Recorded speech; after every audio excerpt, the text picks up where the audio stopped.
Halo pemirsa Jawa TV, apa kabar? Saya Disa Nugraha menyapa Anda dalam Bincang-Bincang.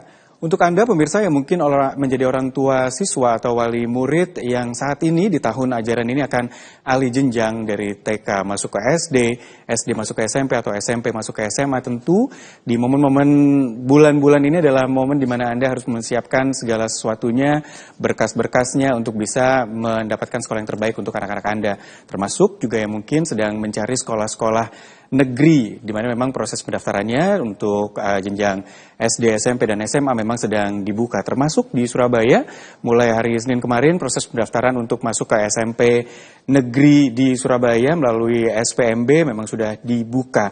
Lalu ketika memang proses pendaftaran ini berjalan, aturannya terus diperketat, ada perubahan-perubahan untuk perbaikan. Apakah memang ini sudah bisa cukup transparan dan bisa membuat penerimaan siswa baru ini menjadi benar-benar adil, berpihak pada mereka-mereka yang memang layak untuk masuk ke SMA atau SMP negeri atau juga SD negeri yang diinginkan, atau sebenarnya masih ada celah-celah lain yang harus diperhatikan. Kami akan bahas dalam bincang-bincang pemirsa, namun kami buka terlebih dahulu melalui informasi yang berikut ini. Proses seleksi penerimaan murid baru SPMB 2025 di Surabaya, Jawa Timur berlangsung lancar. Hal ini disampaikan Wakil Menteri Pendidikan Dasar Atif Latiful Hayat saat melakukan peninjauan SPMB jalur afirmasi di SMA N1 dan SMA N2 Surabaya, Jawa Timur. Dalam sidak ini, Atif mengimbau masyarakat tidak percaya pada oknum yang menawarkan jalur masuk instan atau titipan. Jika ditemukan pelanggaran, masyarakat diminta segera melaporkan kepada Dinas Pendidikan setempat. Orang tua murid itu untuk tidak percaya terhadap calo-calo gitu Pak. Nah, saya tegaskan jadi ini aturannya sudah sangat jelas, tidak boleh menerima informasi ataupun tawaran-tawaran dari pihak yang tidak bertanggung jawab. Dan kami menyampaikan bahwa kalau ada pelanggaran atau indikasi pelanggaran, tolong segera laporkan kepada kami. Di sini kami akan menindak ya yang melanggar tersebut, dan kami jamin tidak akan ada praktek-praktek yang selama ini dikeluhkan. Ya, aturannya sudah sangat jelas, dan tadi sudah kami cek di sini, alhamdulillah lancar, tidak ada apapun yang dikhawatirkan. Sementara itu, Direktur Jenderal PAUD Pendidikan Dasar dan Pendidikan Menengah Kemendikdasmen, Gokut Suarwoto, menyampaikan SPMB 2025 telah berjalan di 230 daerah di Indonesia dengan 27 kabupaten atau kota sudah menyelesaikan proses dan memulai daftar ulang. Bagi siswa tidak mampu, akan ada bantuan dari pemerintah daerah ke sekolah swasta yang sudah terakreditasi. Sampai saat ini kabupaten kota dan provinsi seluruh Indonesia sudah ada 232 yang proses SPMB. Sudah ada kita 27 yang sudah selesai, sudah daftar ulang. Alhamdulillah lancar. Kemudian untuk akses internet memang bervariasi. Untuk SMA yang sudah menjalankan dari 200 dari 10 provinsi yang sudah SPMB SMA itu relatif sama ya, 30%. Ada luring, ada daring, ada blended. Kemudian untuk yang SMP lebih banyak yang daring malah. Blendednya sedikit, sekitar 40 yang luring ya. Yang daring ya 40, kemudian baru 35, baru yang 20 sedikit yang untuk blended. Kalau yang SD banyak kan yang luring 70%. Sebelumnya SPMB di Surabaya sempat menjadi sorotan karena proses seleksi berjalan semrawut, mulai antrian panjang pengambilan PIN, server internet ngandat, hingga ketidaksesuaian data keluarga di Dispenduk Capil. Untuk membahas topik ini, pemirsa, di studio saya sudah bersama dengan Pak Yuli Purnomo, Ketua Dewan Pendidikan Surabaya. Pak Yuli, apa kabar? Alhamdulillah, baik, Pak. Kabar baik. Alhamdulillah, kalau gitu nanti kita bahas terkait dengan transparansi ini mungkin nggak sih Pak gitu ya? Iya, Mas. Saya juga bersama dengan Pak Martadi, pakar pendidikan dari UNESA. Pak Martadi, selamat malam. Pak Martadi, apakah sudah bisa dengar suara saya Pak? Sepertinya masih belum masuk suaranya, tapi gambarnya sudah ada nih. Oke, nanti saya sambung dengan Pak Martadi yang juga sudah bergabung bersama kami, pemirsa, tentu untuk membahas topik ini. Bisakah SPMB ini akan semakin transparan? Usai jeda, kami akan segera kembali.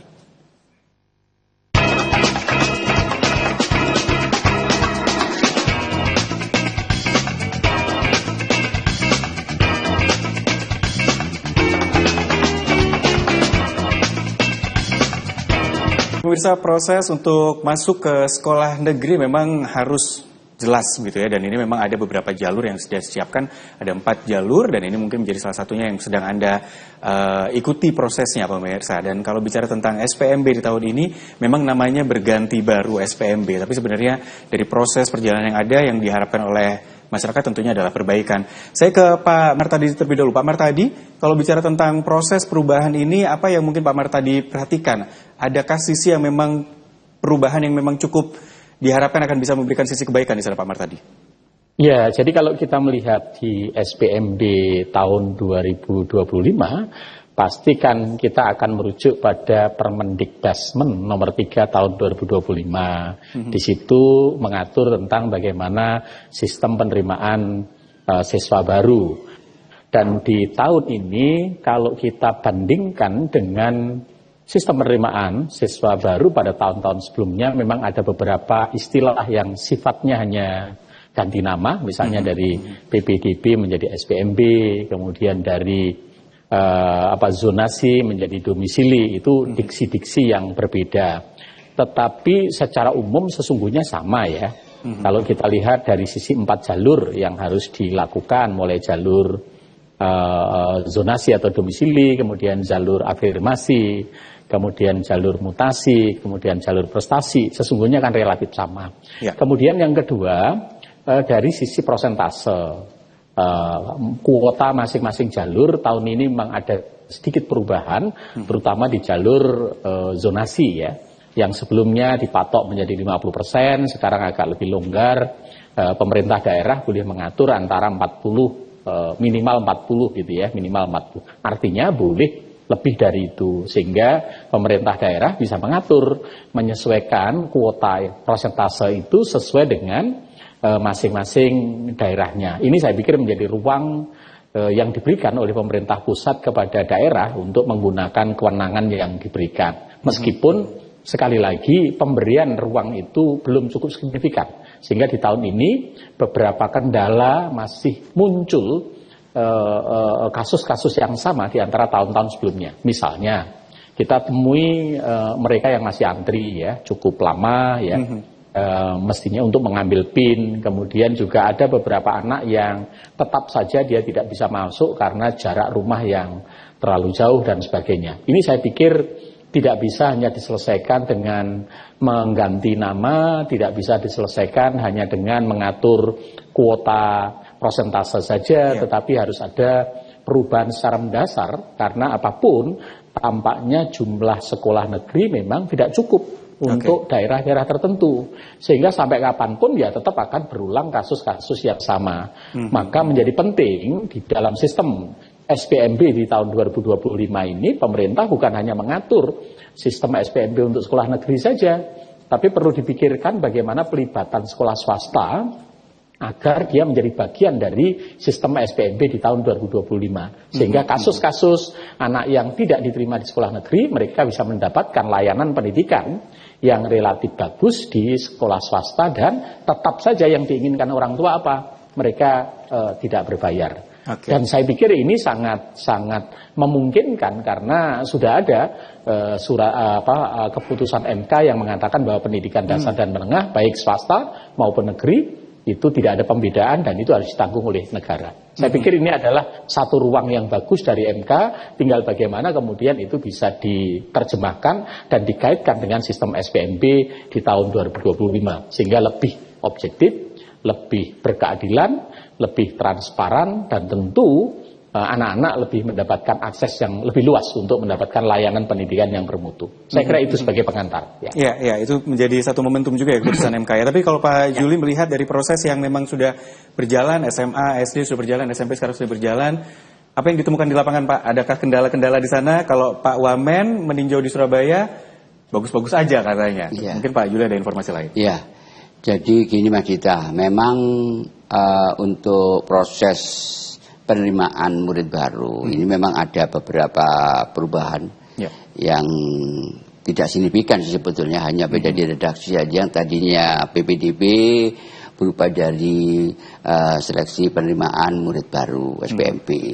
Kemudian yang dari Permendikbud yang tadinya sekarang dari Permendikbud nomor 3. Nah, memang kalau kita lihat hampir setiap tahun ataupun setiap selesai penyelenggaraan PPDB ini pasti meninggalkan permasalahan. Artinya permasalahan itu problem yang ada yang kurang puas dan ada yang tidak. Itu pasti ya. Entah itu di jalur mana. Dan saat ini kan ada 4 jalur ya. Jalur afirmasi, jalur mutasi, kemudian ada jalur prestasi dan jalur domisili. Yang tadinya adalah zonasi. Itu pun juga jadi permasalahan ya. Karena apa? Penangkapan daripada masyarakat itu sangat berbeda. Dengan kata redaksi domisili ini dibikinnya surat yang diterbitkan oleh surat keterangan domisili itu pemikirannya surat yang diterbitkan oleh kelurahan. Nah, padahal acuannya bukan di sana. Indikatornya adalah kartu keluarga. Itu kan nanti semua akun dan segala macam dari kartu keluarga. Sehingga tidak ada surat keterangan yang dikeluarkan itu yang berlaku untuk menentukan akunnya, kemudian menentukan jaraknya, itu tidak ada. Ya. Nah, kemudian yang terjadi memang banyak permasalahan-permasalahan itu yang harus kita revisi, kita lihat kembali. Ya. Contoh misalnya pengukuran, ya, pengukuran yang ditentukan sendiri oleh si orang tua untuk menentukan titik. Yang tadinya titiknya kenapa kok menggunakan rumah Pak RT, ya kan? Kok tidak langsung? Karena kenapa? Supaya orang ini paham bahwa benar nggak ini rumahnya Pak RT. Nah, tapi sasaran tidak di sana pengukurannya. Jadi secara radius ordinary tenancy-nya itu tetap jadi rumahnya. Cuman untuk mempermudah bahwa oh iya betul ini adalah rumah saya, ini rumahnya Pak RT. Tapi mengukurnya tidak di rumah Pak RT, tapi hanya untuk membantu. Nah, itu untuk membantu jarak-jaraknya itu ya ketepatannya. Itu pasti dan itu yang menentukan juga siswa sendiri. Jadi pemahaman itu yang kadang-kadang belum maksimal gitu. Betul. Di lapangan ya. Jadi pemahaman yang belum maksimal sehingga keluar keluhan gitu ya. Keluhan. Akhirnya. Nah, betul. Tidak transparansi, kemudian ada sesuatu. Nah, ini karena mereka kurang paham di sininya. Tapi coba diberikan pemahaman ya, tidak semua ya masyarakat itu paham terkait dengan IT. Tapi biar bagaimanapun kan harus diberikan pemahaman. Ya, kemudian semuanya harus diberikan sampai betul-betul paham, kemudian kira-kira tidak ada masalah. Ya, seperti contoh di jalur untuk mutasi. Itu kan hanya verifikasi data. Ya, verifikasi data. Itu kan tidak ditampilkan seperti yang ada di jalur prestasi nilai, rapot, kemudian jalur domisili itu jelas ada passing grade-nya. Ada nilainya. Ada nilainya. Tapi ini kan enggak, karena di sini ada privasi. Privasi data tadi kan tidak harus tidak harus dipublish, tapi dieksplor kan tidak. Nah, tapi tetap berdasarkan kuota. Berapa yang harus terakomodir untuk diterima. Ini jelas. Nah, sehingga masyarakat kenapa ya kok tidak ditampilkan? Ada beberapa yang masuk ya kok tidak ditampilkan berarti tidak transparan. Nah, maksudnya jelas menimbulkan tanda tanya. Iya, tanda tanya. Ya, nah itu menimbulkan. Kemudian terkait dengan masalah pemenuhan pagu, ya kan? Ini harusnya diterangkan sistemnya bagaimana. Kalau dari pemilihan yang di luar rayon, kemudian di dalam rayon, kemudian kok sampai kemudian kok masih naik lagi, ini harusnya betul-betul masyarakat itu paham. Jadi mekanisme sistem yang ada di online ini betul-betul paham, sehingga tidak timbul suudon, fitnah dan segala macam. Karena kalau sudah timbul begitu nanti jadi permasalahan yang sangat sulit. Dan ya ini yang membuat tidak akan kunjung selesai. Kapanpun pasti karena ada ketidakpuasan dan segala macam. Jadi ada keluhan, ada suudon itu tadi yang dikatakan Pak Yuli. Tapi sumbernya bisa jadi macam-macam. Dari sistemnya bisa jadi. Iya. Dari orang tua siswa mungkin juga bisa jadi kurang adanya pemahaman yang mendalam terkait dengan sistem yang ada. Nah, nanti saya bahas lebih lanjut. Apakah dengan sistem yang ada ini sebenarnya sudah cukup baik, cukup aman, cukup adil, atau celah-celah ini yang akan membuat ketidaktransparan ini akhirnya muncul. Kami lanjutkan usai jeda pemirsa.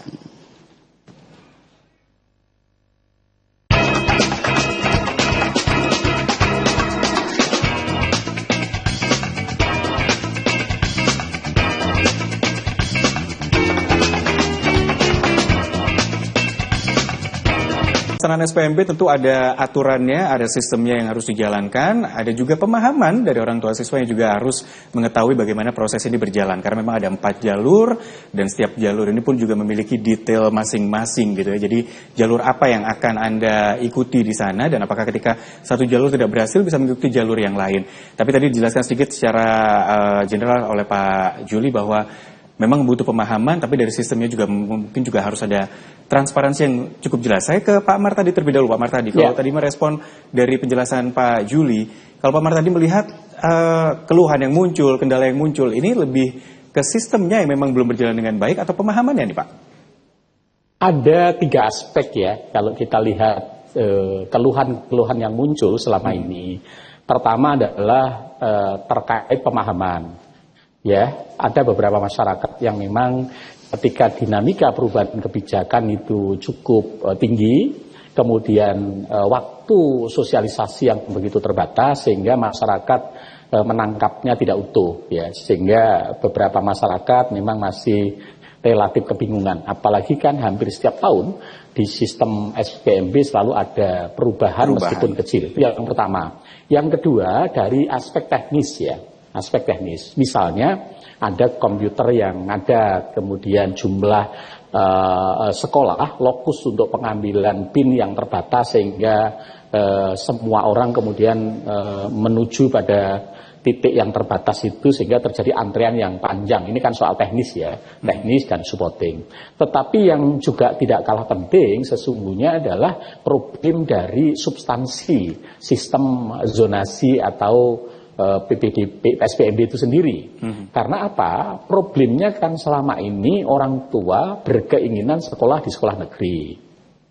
Sementara jumlah sekolah negeri itu kan sangat terbatas. Nggak mungkin akan mampu menampung jumlah siswa yang akan masuk di jenjang itu, misalnya di SMP. Yeah.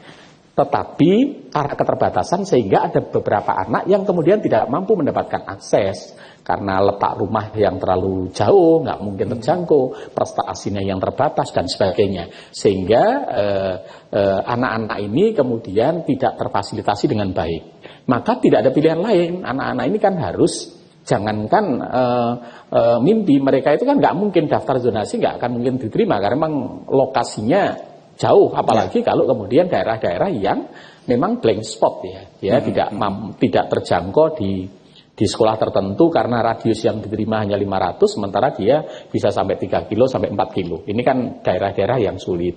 Sementara untuk mendirikan sekolah baru di situ kan juga tidak mungkin, karena seringkali ketika akan ditambahkan sekolah baru akan menimbulkan persoalan dengan mematikan sekolah yang ada. Oleh sebab itu memang di sini penting ada solusi, bukan hanya soal teknis, bukan hanya soal sosialisasi, tetapi juga soal aspek substansi. Apa substansinya? Substansinya adalah SPMB zonasi itu dimunculkan dalam rangka untuk pemerataan akses mutu. Artinya semakin banyak sekolah-sekolah yang bermutu, kan gitu. Tetapi pertanyaannya adalah setelah hampir 10 tahun kita lakukan SPMB berbasis zonasi, betulkah sekolah bermutu semakin banyak?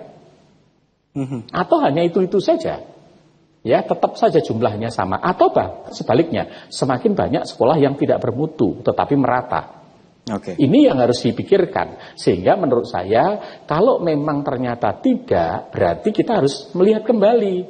Kalau kita membuat sebuah kebijakan dan kebijakan itu sudah dilakukan hampir 10 tahun dan ternyata setiap tahun ada persoalan yang sama, berarti ada hal yang salah di dalam kebijakan itu. Itu yang harus ditinjau. Bukan hanya soal teknis, bukan hanya soal sosialisasi, bukan hanya soal perubahan istilah, tetapi barangkali perlu dipikirkan lebih jauh terkait substansi. Jangan-jangan ada hal yang harus diperbaiki sehingga di depan itu tidak akan terjadi lagi. Kalau hanya seperti ini, saya masih yakin di tahun depan akan terjadi hal yang sama, terulang lagi. Dan setiap tahun kita kemudian akan mengulang kasus-kasus yang sama, masalah yang sama, dan ujungnya nanti akan hilang oleh waktu. Kemudian kita bergerak sekolah, tahun depan muncul lagi persoalan yang sama. Saya kira ini yang harus kita sikapi, kemudian kita cermati betul kebijakan ini, kemudian kita kaji terutama oleh pemerintah pusat, sehingga kasus yang sama setiap tahun tidak terulang. Saya kira itu. Pak Juli gimana nih Pak Juli? Kalau bicara tentang memang siklusnya kan begitu ya. Jadi SBMB nanti ada kasus muncul tapi nanti menghilang, tahun depannya muncul kembali. Kalau Pak Juli melihat ini memang akan seperti itu siklusnya atau sebenarnya ini bisa segera untuk bisa di stop gitu supaya nggak berulang gitu kondisi-kondisi seperti ini. Selama masyarakat masih mindednya ke negeri dan membedakan antara swasta dan negeri, itu akan terus terjadi. Karena satu, tadi sudah disampaikan, antrian mengambil PIN. Itu kan bisa dilakukan di mana saja sekolah. Tapi kenapa sasarannya kok mesti sekolah yang dituju yang katanya favorit? Ya kan, katanya mutunya bagus. Seolah-olah PIN itu lebih berharga kalau diambil di sekolah tersebut. Begitu. Kelihatannya itu ada semacam sugesti kalau aku ambil di sini lebih nyaman mungkin ya ini. Tapi sebenarnya kan tidak. Yang dikatakan sekolah bermutu sama tidak itu kan tergantung daripada siswanya. Kalau memang siswanya ini embrionya memang in dan outcome-nya bagus, otomatis kan juga bagus. Nah, makanya di situ ada ketuntasan, ya itu ada macam-macam sekolah sangat bervariabel. Nah, selama masih ada perbedaan yang dalam notabene masyarakat yang masih mengatakan pengennya ini masuknya di negeri terus dan masih minded juga selamanya akan jadi permasalahan karena tidak men-cover. Karena jumlah siswa yang lulusan ya itu dengan sekolahnya sudah tidak balance. Tapi kalau Pak Yuli lihat terutama yang di skup Surabaya saja misalnya kayak SD, SMP, sudahkah mulai bergerak untuk pemerataan itu? Atau masih terlalu sangat tersentral dengan sekolah-sekolah favorit? Sebetulnya sudah ada pemerataan. Sudah mulai tampak. Iya. Kenapa dengan adanya beberapa tahun yang lalu rotasi, ya kan guru-guru yang dipindah, itu sebenarnya sudah bisa, ya kan. Nah, cuman masyarakatnya yang masih berjalan-jalan ke sana sebenarnya sudah ada sistem kawasan dulu itu. Ya, kemudian ada sistem kawasan ini sudah dibentuk oleh pemerintah Kota Surabaya, gitu loh. Ya, cuman masalahnya masyarakatnya masih minded ke tengah terus maunya. Nah, ini yang jadi permasalahan. Sedangkan di situ sebagai jadi rebutan. Karena apa? Otomatis yang masuk di sana nilainya juga cukup signifikan, cukup tinggi. Nah, apalagi yang tidak tahu tentang sebaran nilai, ya banyak istilahnya semacam gambling ya kan. Padahal kalau dia mau sekolah di wilayahnya dia itu bisa juga kan sudah ada dibagi per rayon-rayon ya. Ini sistemnya sudah merata, bisa memilih di dua sekolah di dalam rayon ataupun satu sekolah di luar rayon. Ini memberi kesempatan agar nilaiku itu bisa nggak masuk di dalam rayon. Kalau tidak, coba tak cari di luar rayon. Kira-kira di sekolah mana yang sudah direkomendasikan. Ini kan sebenarnya sudah pemerataan.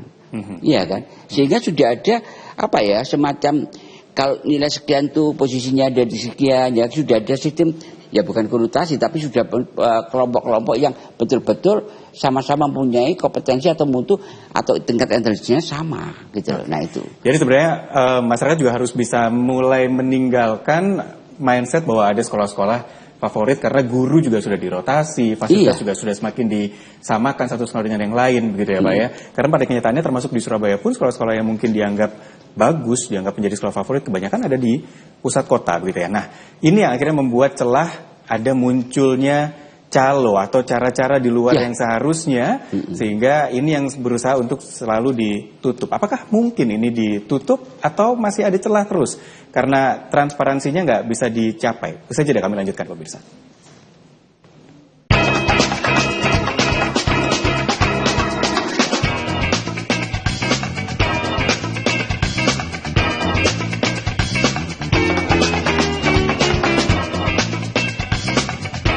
Di tahun-tahun sebelumnya pemirsa selalu ada kesan gitu ya, atau bahkan mungkin yang terungkap kasusnya mungkin di beberapa kota termasuk di kota-kota di Indonesia begitu ya, ada yang merasa tidak adil dalam proses penerimaan murid barunya. Mungkin ada calo yang bisa. Nah ini yang mungkin juga kalau kita cermati dari angka-angka persentase tersebut, apakah mungkin memang calo masih akan bermain? Karena toh orang tua siswa juga masih banyak yang memiliki mindset sekolah-sekolah tertentu itu lebih bagus dibandingkan sekolah-sekolah lainnya. Saya kembali ke Pak Yuli di sini. Pak Yuli, untuk mencegah adanya percaloan bangku sekolah ini gitu ya, karena memang kenyataannya di masyarakat masih banyak orang tua siswa yang ingin masuk ke SMP ini, ingin masuk ke SMA itu. Apa yang bisa dilakukan? Kalau mengingat persentase-persentase yang ada ini kan juga angkanya ya apakah memang sudah bisa cukup transparan? Misalnya mutasi 5% dari 500 bangku itu harusnya 25 siswa. Kalau ternyata yang mau mutasi masuk ke situ cuma 10, yang 15 kemana? Misalnya seperti itu. Jadi begini Mas, untuk pencegahan supaya tidak ada terjadi transaksi di luar sistem, ya satu, masyarakat itu harus memahami tingkat kemampuan daripada putra-putrinya. Itu kan sudah bisa diukur dengan asesmen individunya, dengan nilai itu kan, oh nilainya sekian, ya kan. Ini bisa masuk di mana? Tadi saya sampaikan.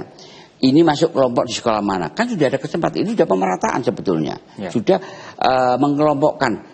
Kalau nilaimu sekian, itu kamu diterima di sini, bukan diterima yang lebih tinggi. Bisa saja, ya misalnya itu kan kepingin yang lebih bagus.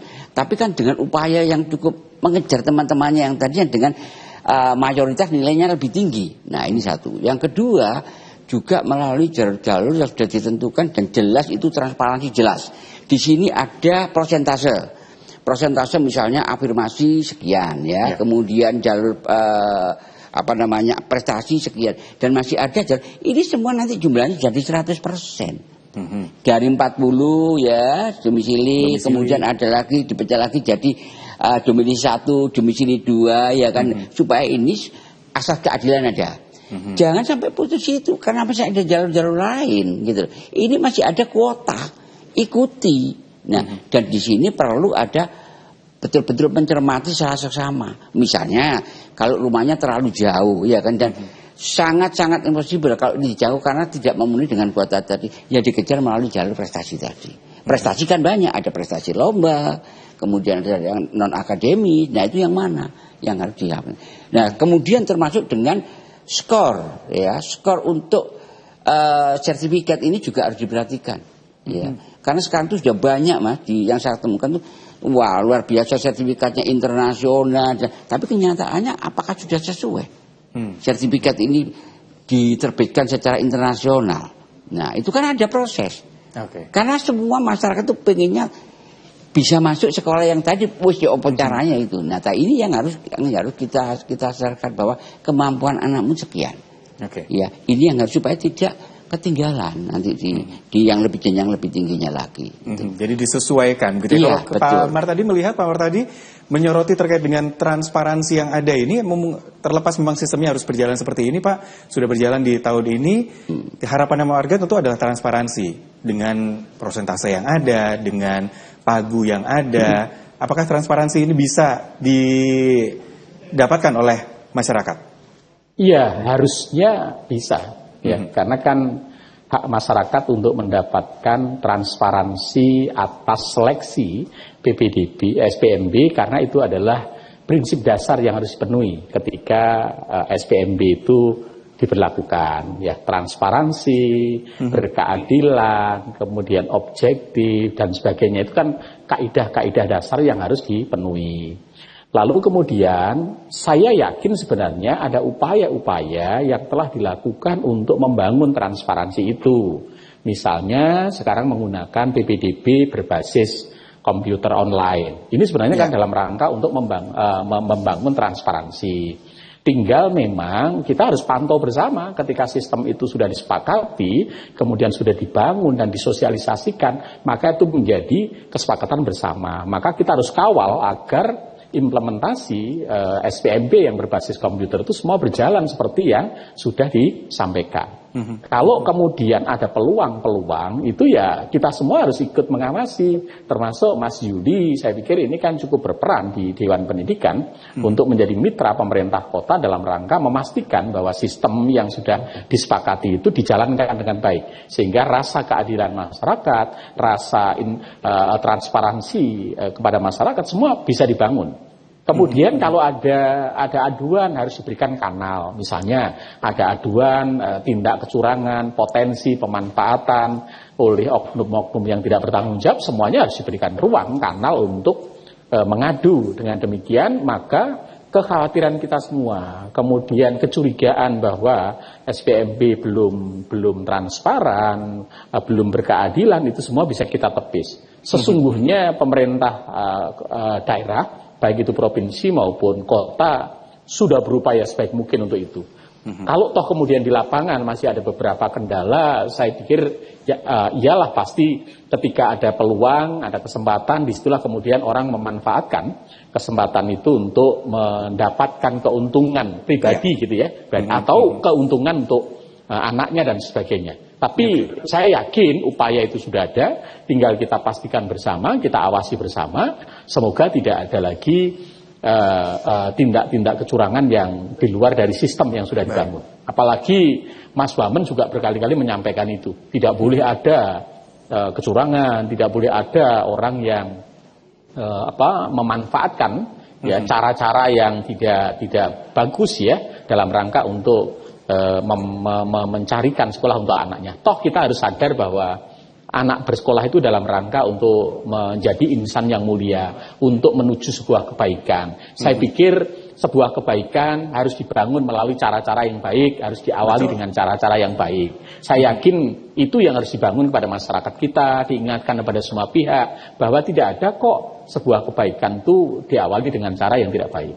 Kebaikan harus diawali dengan cara yang baik, cara-cara yang mulia. Saya kira itu. Baik, betul. Setuju Pak Martadi. Tapi memang kalau bicara tentang pengawasan, apakah memang orang tua siswa juga bisa ikut mengawasi, mengingat mereka pun mungkin juga sudah merasa cukup repot untuk menyiapkan segala sesuatunya. Tapi pihak-pihak mana saja memang harus yang harus ikut partisipasi maksimal untuk mengawasi, dan sisi mana yang mungkin akan menjadi sisi yang paling gelap untuk bisa dikulik begitu ya. Tapi usai jeda masih akan kami lanjutkan di Bincang-Bincang pemirsa.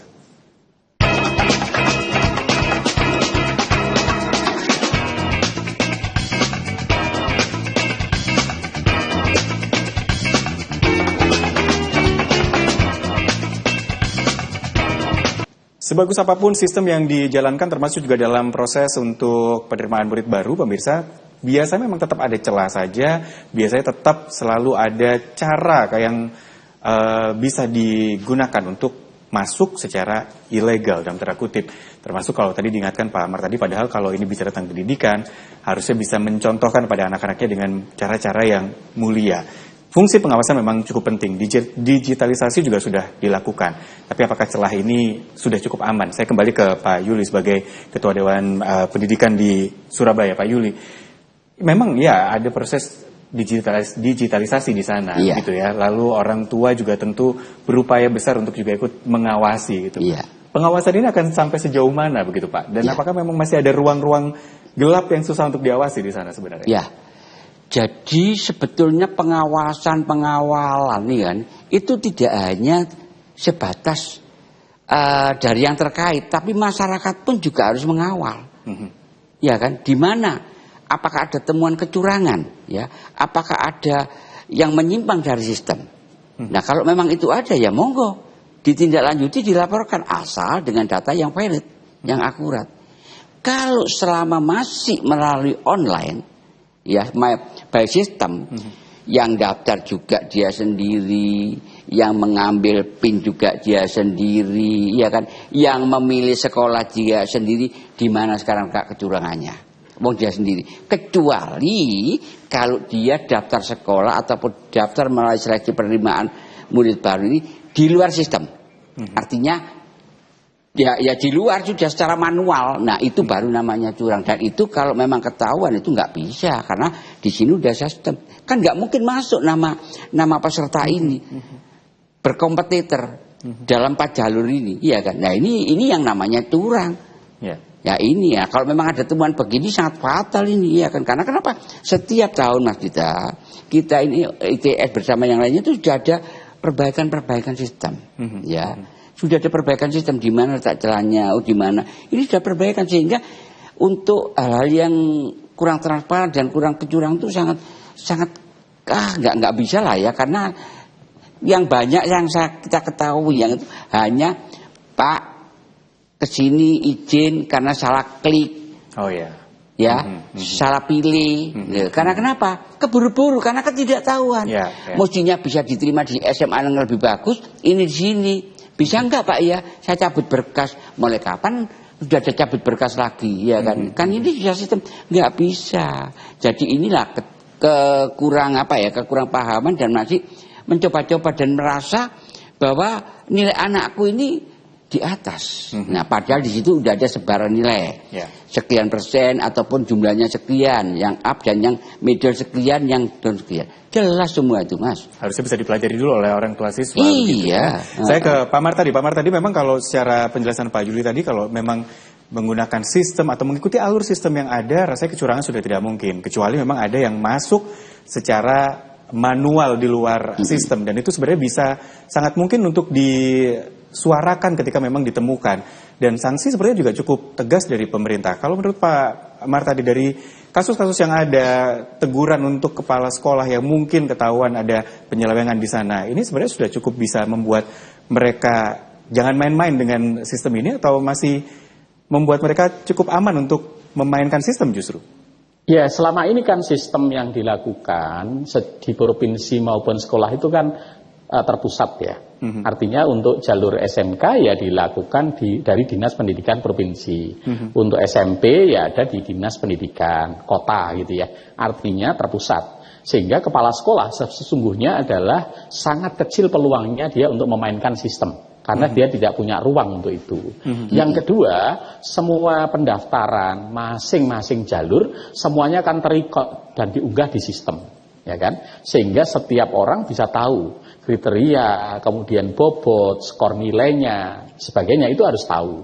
Ya, sehingga ketika ada potensi untuk memasukkan skor yang lebih rendah dan itu menggeser skor yang lebih tinggi, maka itu dianggap pasti anomali, ada sesuatu. Dan siapa yang bisa bermain? Pasti yang bisa bermain itu adalah orang yang ada di dalam sistem itu atau orang yang punya akses terhadap sistem itu, ya kan? Nah, kalau itu terjadi, maka ya harus ditelusur, dan kalau itu ketahuan, memang yang ada memainkan sistem, ya mereka harus diberikan sanksi. Karena ini adalah merupakan pelanggaran serius menurut saya. Karena yang dilanggar adalah hak anak, hak orang tua untuk mendapatkan layanan pendidikan yang dijamin oleh undang-undang. Tapi kalau kemudian ada orang tua, ya ada sekolah yang kemudian dia memainkan sistem di luar sistem, pasti itu sesungguhnya adalah ilegal. Karena sudah di luar sistem, nggak mungkin kan dia bisa memasukkan anak di luar sistem, karena sistem sudah dikunci, ya. Sementara semua anak harus didata dan masuk di dalam sistem, dan semua tercatat. Sehingga ketika misalnya diketahui di dalam sistem itu ada anak yang tidak ada di pengumuman, tahu-tahu ada di sekolah, terdaftar di sekolah, maka kan kalau itu ketahuan dia harus dilaporkan. Bagaimana anak ini bisa masuk? Apakah dia melalui jalur sistem yang ada itu, ataukah ada kadang-kadang yang lain, misalnya ternyata ada jalur mutasi, jadi anak ini mutasi dari sekolah yang lain misalnya gitu ya, tetapi kebetulan masuknya di sana. Tetapi itu harus ditelusur, kemudian harus dicermati. Karena apa? Sekali lagi, ketika kita semua ingin bersepakat bahwa ingin membangun SPMB yang berintegritas, yang berkeadilan, yang transparan, seperti amanah undang-undang, maka kita semua bertanggung jawab untuk memastikan itu semua berjalan. Kita semua bertanggung jawab untuk ikut mengawasi agar sistem itu berjalan. Saya yakin kalau kemudian kita punya komitmen yang sama, semua dilakukan dengan fair, kalau toh anak tidak terima, orang tua akan mengerti. Karena apa? Memang fair gitu ya. Problemnya kan ketika anak tidak diterima, tetapi kemudian dia mendengar ada anak lain yang diterima, secara tidak fair. Inilah yang kemudian menimbulkan keresahan, kemudian suuzon orang tua bahwa sistem ini dimain-mainkan, kemudian sistem ini tidak transparan dan sebagainya. Sehingga ini menurut saya adalah komitmen kita bersama. Di satu sisi kita harus menegakkan aturan, mematuhi sistem yang ada. Yang kedua, solusi berikutnya kita juga harus berpikir, karena apapun sekolah negeri tidak akan mungkin mampu menjangkau semua anak-anak, ya kita harus melibatkan sekolah swasta sebagai bagian dari SPMB kita ke depan. Karena toh tadi swasta dan negeri sudah tidak ada persoalan soal mutu. Bahkan banyak kok sekolah swasta yang jauh lebih bermutu dibanding sekolah negeri. Problemnya kan bayarnya itu toh. Ya, ini harus tadi menjadi kesetaraan di sana begitu ya. Baik, Pak Martadi, kami masih punya satu segmen terakhir. Usai jeda pemirsa masih akan kami lanjutkan dalam bincang-bincang. Kami akan segera kembali.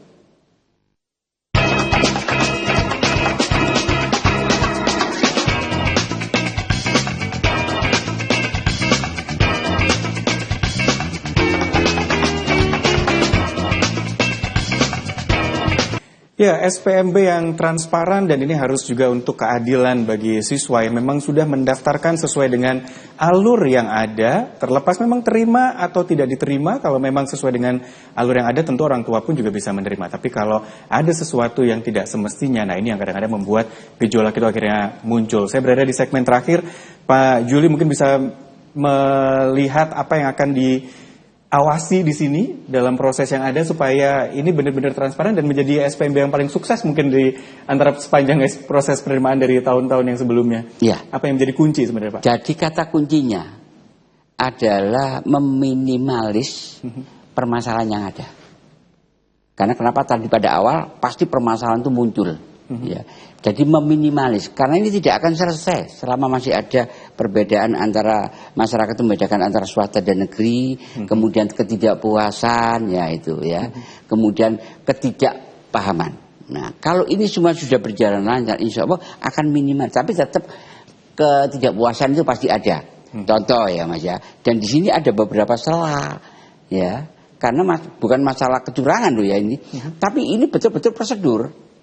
Dulu berapa tahun yang lalu itu adalah yang sifatnya menitipkan putranya di salah satu yang berdekatan dengan sekolah.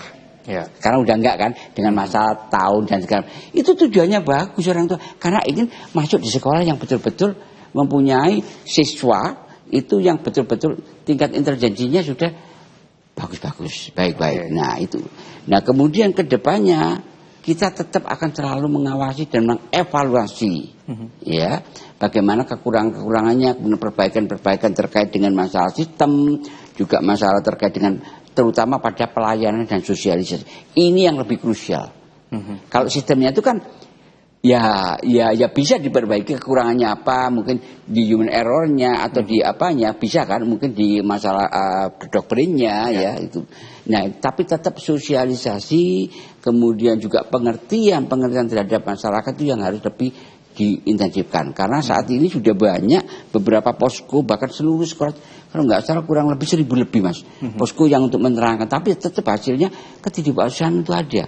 Sing salah ngeklik dan segala macam. Nah ini kan jadi permasalahan gitu loh. Udah masuk di sini nggak mau minta dicabut. Nah ini kan sulit. Tapi kita tetap melayani. Iya kan. Nah, jadi butuh memang kesadaran dan pemahaman yang menjadi kunci dari orang tua juga, gitu ya. Karena kita harus sabar banget untuk menerima terkait dengan masukan apapun dengan curhatnya daripada masyarakat. Kita harus sabar karena bingung masyarakat ini kalau tidak tahu. Bahkan dengan adanya posko yang sebegitu banyak sebenarnya sudah menjadi respon dari keluhan-keluhan ini sebenarnya ya. Baik, saya ke Pak Martadi. Pak Martadi mungkin pendek saja di waktu-waktu terakhir saya Pak Martadi. Kunci suksesnya supaya SPMB tahun ini memang transparan dan fair untuk anak-anak. Iya, jadi kalau kita ingin SPMB sukses, maka satu ya yang harus diingat.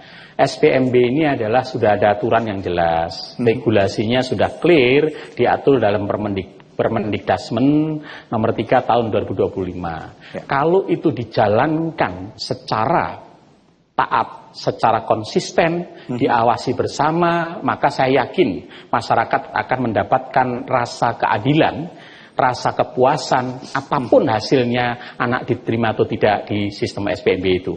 Maka itulah yang terbaik. Yang kedua yang harus disadari bahwa SPMB ini hanya pintu kecil untuk memberikan peningkatan layanan mutu pendidikan. Bukan, jadi oleh sebab itu SPMB akan tetap terus bermasalah jika tidak dibarengi dengan kapasitasi peningkatan layanan pendidikan yang merata. Oleh sebab itu menjadi penting setelah SPMB pemerintah juga harus berkonsentrasi untuk meningkatkan mutu pendidikan yang lebih merata melalui peningkatan kapasitas guru, peningkatan kurikulumnya, kualitas pembelajarannya, sarananya dan sebagainya. Dan yang terakhir, sampai kapanpun SPMB tidak akan pernah usai jika kita tidak melibatkan pendidikan swasta, sekolah swasta sebagai bagian dari sistem ya SPMB di kita. Karena apa? Apapun sekolah negeri tidak akan pernah mampu untuk menampung jumlah siswa. Maka ke depan perlu dipikirkan dipastikan betul mana-mana sekolah swasta yang memenuhi kriteria mutu, lalu kemudian di backup betul oleh pemerintah untuk pembiayaannya, sehingga orang tua ketika memilih anaknya masuk di sekolah swasta karena tidak bisa diterima di sekolah negeri, mereka dengan senang hati, bahkan mereka, saya lebih senang di sekolah swasta ini, saya tidak harus memilih sekolah negeri. Saya pikir ini saya nyatakan bahwa kualitas pendidikan, kualitas mutu sudah merata. Baik. Dan yang terakhir, sekali lagi, mari kita semua renungkan betul bahwa sekolah itu untuk mengantarkan anak menuju insan mulia. Manusia yang memiliki kemuliaan. Oleh sebab itu, mari kita awali dengan cara-cara yang mulia. Karena hanya dengan cara yang mulia, anak-anak kita akan mampu menjadi pribadi-pribadi yang ke depan, insya Allah bermanfaat untuk orang tua dan bangsa. Amin. Terima kasih Pak Martadi sudah bersama kami di Bincang-Bincang. Sama-sama. Terima kasih Pak Martadi. Semuanya selalu sukses. Sukses, sehat selalu. Kita jumpa lagi lain waktu. Pak Martadi sebagai pengamat pendidikan dari UNESA, dan juga terima kasih Pak Juli sudah bersama saya di studio untuk memberikan ulasan-ulasannya. Mudah-mudahan menjadi SPMB yang terbaik lah Insya Allah. ya, nantinya ya. Insya Allah. Pak Martadi dan juga Pak Juli, terima kasih. Sehat selalu. Kita jumpa lagi lain waktu Pak. Dan juga pemirsa, mudah-mudahan memang kita bisa sama-sama mengawasi begitu ya bagaimana proses SPMB ini bisa berjalan dengan baik, karena sistem yang sudah di-create sedemikian rupa harusnya bisa dijalankan dengan baik, dan tidak ada oknum-oknum yang berupaya untuk memainkan sistem ini untuk membuat adanya siswa sutipan atau masuk melalui calo dan sebagainya. Saya Disa Nugraha pamit dari Bincang-Bincang. Selamat malam. Sampai jumpa.